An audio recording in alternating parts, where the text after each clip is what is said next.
everybody. Good morning and happy Monday. I am hopefully live on YouTube. At least that's what it says I am. We did this for the first time last week and I had such good feedback on it. I thought I'd do it again this week. Usually I'm live on my private Facebook group, but YouTube works too. Not everybody's on Facebook, as I'm finding out. So this is our Monday morning coffee and checking in. This is my coffee.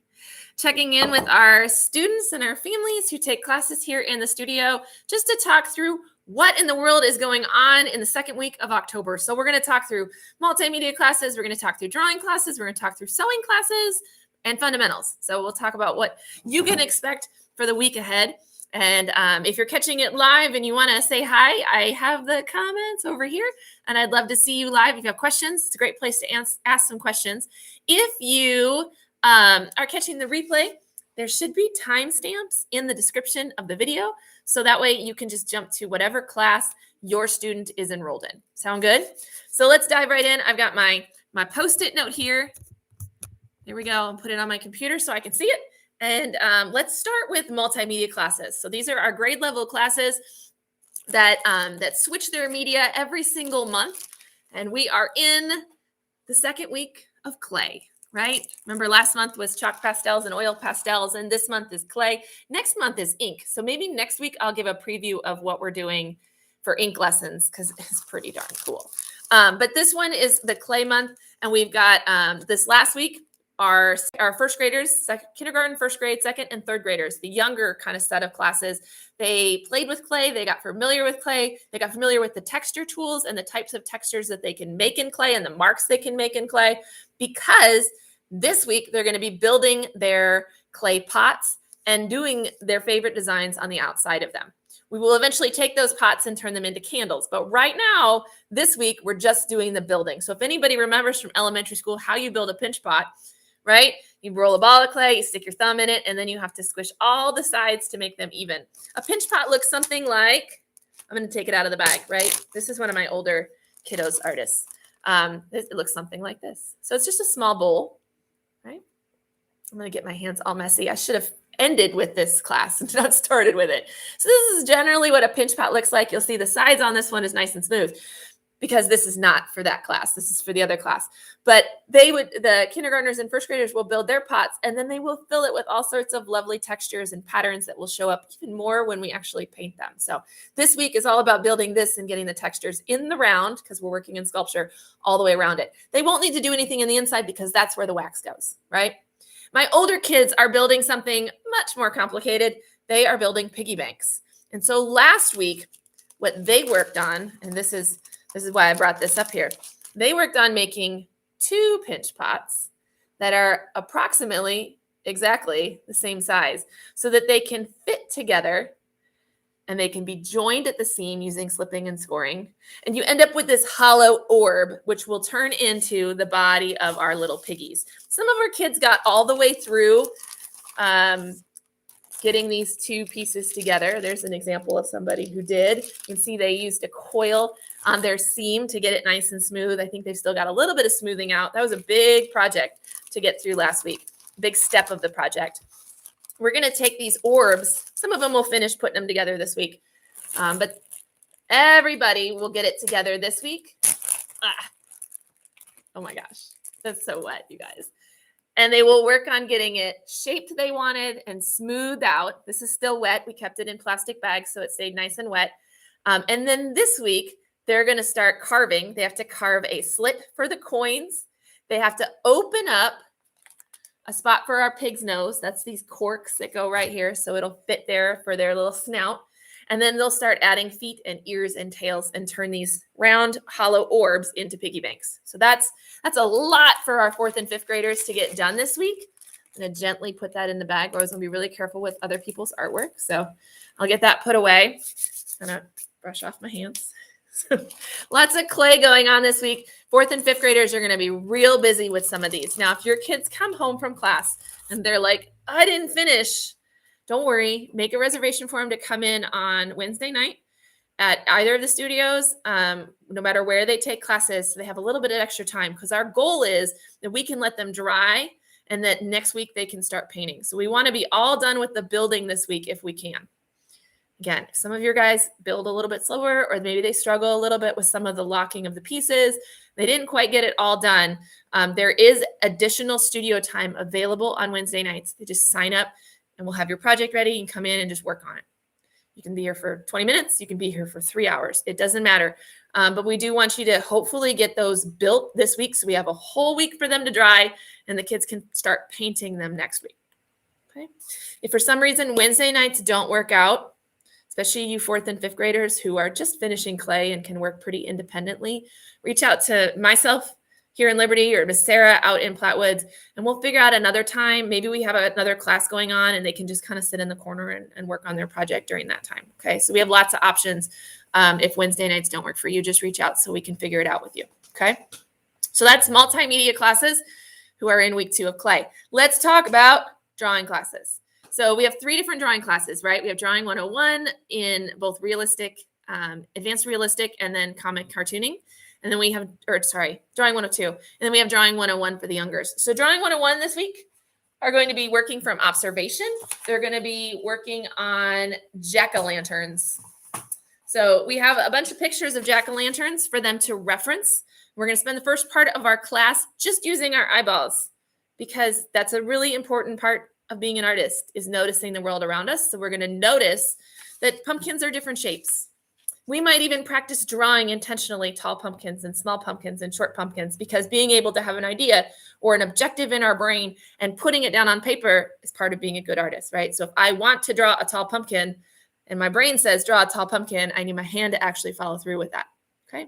And then the other part of that is that if it goes out of my hand and it doesn't exactly look like I want, I have the power to change that. I'm drawing in pencil, right? Maybe I just move this line a little bit and then I erase it. Maybe I just move this line a little bit and then I erase it. I can continue to rework what's down there until it looks like how I want to. Very rarely does Miss Allison put a line down on the paper and it's exactly what I want. Usually it takes me like 5 lines before I pick one that I like. Okay. So we're going to work on that with our Drawing 101s. And then we're also going to notice that the pumpkins look different in the dark when they're lit up versus in the light. The colors are different. The values are different. We're going to notice that. And then we're going to have to make a decision, because that's what artists do. We have to decide, are our pumpkins going to be in the light, or are our pumpkins going to be lit up in the dark? Because both are right answers, but we get to make that decision. We're also going to decide on things like our composition. Is our pumpkin in our drawing going to be right in front and be really big? Or is it going to be back a little bit? Maybe our composition has lots of jack-o'-lanterns in it. And we as artists will choose our composition, lay it out in our sketchbook. How big is our pumpkin? How tall is our pumpkin? What shape is our pumpkin? Is it in the light or is it in the dark? We make all those decisions, and then we get to draw the face. So the kids will get to work on drawing their different pumpkin faces, and then we'll either ink them or color them depending on how they would like. We're also going to do a little bit of a coloring lesson in that class this week on being careful colorers and how we lay down our color pencil and our markers. And then what are the strategies that we use when we start to feel impatient and we scribble? So we're going to recognize that in ourselves. For some of our artists, they are ready. Some of them are not, but some of them are ready to start noticing things like the inside of the pumpkin and being able to see the thickness of the pumpkin, even in the lit up pictures. Not all of our artists are ready to see that. That starts to move more into the advanced realistic side of things. But those who are ready and who see it and want to represent it in their drawings, we're going to help them with that. So they start to see the 3D, right? All right. So anyways, that's our 101 class. 102 classes are drawing bats. We're going to break out the charcoal this week. This is my charcoal box. Yeah. We're going to break out compressed charcoal and charcoal pencils, as well as blending sticks. And we're going to work dark, dark, dark, dark, dark. One of the things we're seeing in our Drawing 102 classes, realistic, is that we don't get a whole lot of the super dark colors. And so we're going to push the envelope on that this week and probably get some of our kids a little bit uncomfortable. And that's okay. So these are compressed charcoal sticks. They're super duper duper black and super duper duper messy. And we're going to break these out. We're also going to work in the negative today. Well, some of them are working today and tomorrow, depending on when you take class.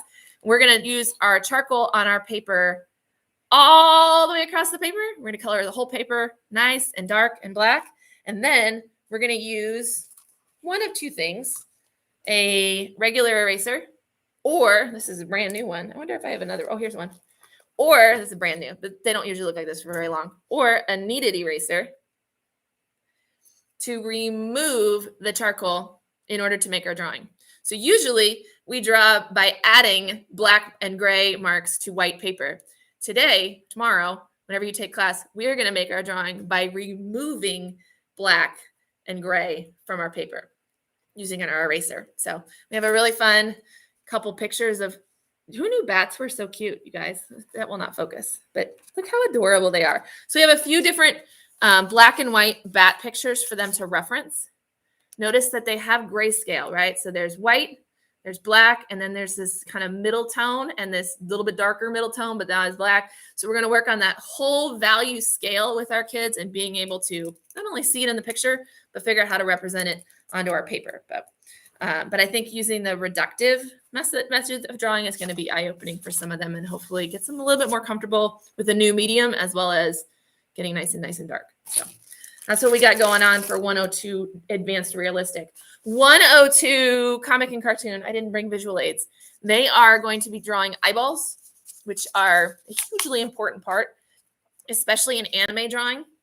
There's a really distinct style of eyes.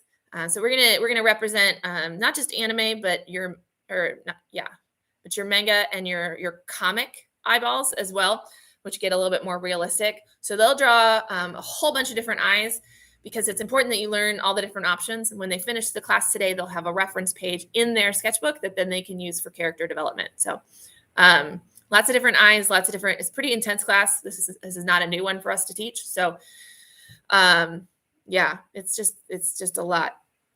We'll give them a brain break. Don't worry. So they'll be drawing eyes, lots of eyes.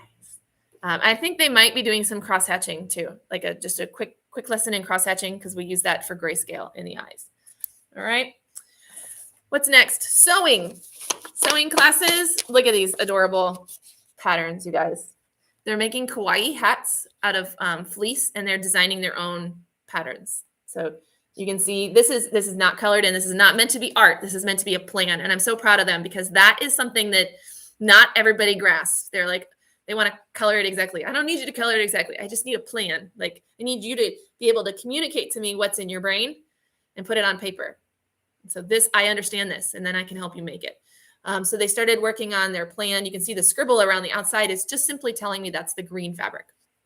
Okay. We also measured their heads. So look how adorable these are.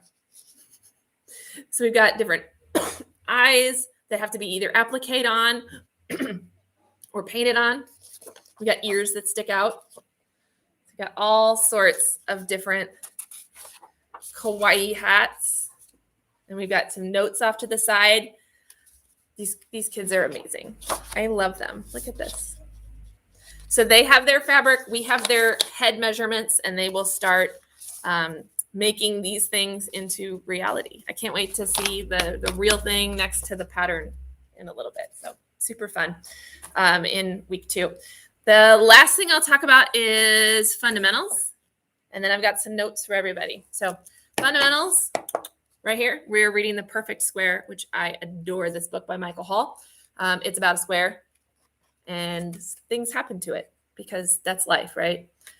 So like on Monday, it gets cut and punched in holes, and then it turns itself into a fountain. And then on Tuesday, it gets torn into pieces. So it turns itself into a garden. And it's all about just, what you can do when something happens and how you can turn it into something beautiful. So it's an amazing book, and it's very visual, and it lends itself so well to the art lessons. So the kids will be sharing this story with us. We are going to be playing with squares. So they'll get to actually have a square and do things to it, punch holes into it, which is always the favorite, chop it up into little bits, tear it up, crumple it up, whatever they want to do. And then it gets reassembled back into their journals into a perfect square, which is so cool. We are going to be painting. Last week we made those bowls, the clay bowls with our fundamentals kiddos and the string, which is so cool. They will be painting those during project time, and we are using a non-washable paint. Super important, non-washable paint. We do have paint shirts we can throw on them, But keep in mind, not every preschooler is really comfortable putting on a shirt that isn't theirs. So if you could dress them in old clothes, that's always a good idea. Yeah? Okay. If not, I mean, we'll throw a paint shirt on them. But you know your kid best. Some of them are cool with us being like, here, put this t-shirt on over your shirt. And some of them are like, no. Okay. So that is our fundamentals classes. I'm trying to think what else they're doing. I think they're painting with string in arrival time, which I also dig. That's always a super fun one. What do I need to talk about? Oh, fall party. Those of you in my classes. All right. So every year in October, just for our enrolled artists. So if you're coming to playgroup, toddler playgroup, fundamentals, sewing, multimedia, or drawing classes in the month of October, you were invited to our all studio fall party. It is at both locations on this coming Sunday on the 17th from 4 p.m. to 6 p.m. It is a free event. You don't need to do anything. You can bring a pumpkin if you want to. It is totally optional. You don't have to bring a pumpkin. You can just come and hang out with us. But we do have pumpkin gutting and carving and decorating stations. So if you'd like to have all the mess here for the pumpkin part, you can totally do that. Bring your pumpkins. We typically have power tools to take the tops off. And then there'll be a gutting station where you can empty all of them. And then it's not, it's not at your house. It's right here. Then if you're not into the carving and you want to just paint it, we have our like, I can't remember what we have. Glitter station, maybe painting station. I think we usually put out acrylic and we put out tempera, so you can pick whether you want your kids to use washable or non-washable paint. You do not have to come in costume. That's a common question we get. People are like, do we dress up? I mean, you can. It's not really a costume event since it's an art event. I hate for people to come on the 17th in their brand new Halloween costumes and end up with it getting art all over it. And then you're like, we have to wear this for Halloween. So it's best to just dress in, art clothes.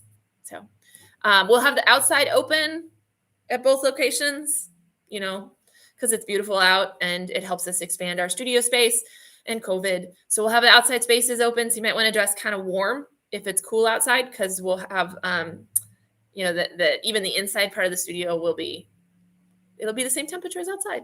Let's go with that. Traditionally, we've done a chili cook-off where you bring a pot of chili and we do a contest. This year we're not because of COVID, but we are providing hot dogs and we are providing chips and water and candy. So we're happy to feed you if you could just RSVP on that link that came home.